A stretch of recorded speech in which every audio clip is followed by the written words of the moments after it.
In an effort to help hold sex traffickers accountable, several state lawmakers are looking to enact safe harbor laws in Wisconsin, ensuring minors speaking out against abusers would have legal immunity against prostitution charges. Tahlil Mohadin joins us now with more on this proposal. Tahlil? State legislators tell me since 2017, over a dozen minors in Wisconsin as young as 14 years old were charged with prostitution. Bill advocates say we need a less aggressive way to protect those minors.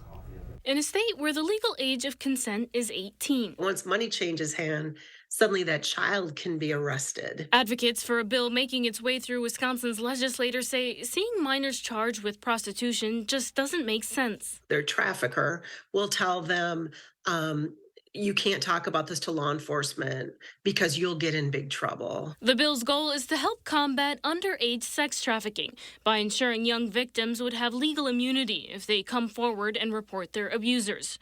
27 other states already have a version of this safe harbor law. In Minnesota, after they passed safe harbor, the number of perpetrators who were trafficking kids that they were able to convict, it quadrupled. Similar bills in the past have been unsuccessful, but Representative Jill Billings says she's optimistic this time will be different. But we've got good bipartisan interest and support for this bill. In 2015, Wisconsin began including human trafficking under the definition of abuse and neglect of a child, giving officials another way to respond. Rather than arresting children to keep them safe, as some law enforcement felt like they needed to do, they could just contact Children Protective Services. It doesn't make sense to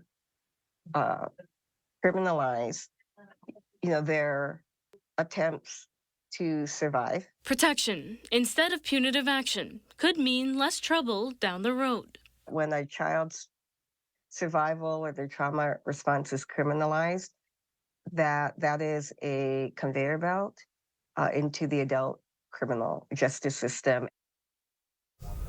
State legislators say interest in the bill so far has been strong, with over 70 people speaking in favor at last week's public hearing. But the bill is still in its early stages, with a long way to go before making it to the governor's desk.